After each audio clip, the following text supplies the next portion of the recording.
ইসলামী ভাইরা আসছে একটা বাড়িতে মেহমান হিসাবে। এশার আজান কায়েম হলো।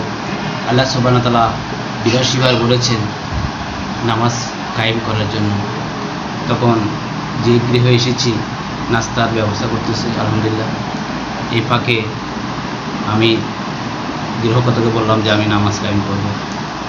বাসায় ওযুখানার ব্যবস্থা করে দিলেন আলহামদুলিল্লাহ। এরপর জায়নামাজের ব্যবস্থা, ফ্যানের ব্যবস্থা করে দিলেন আলহামদুলিল্লাহ।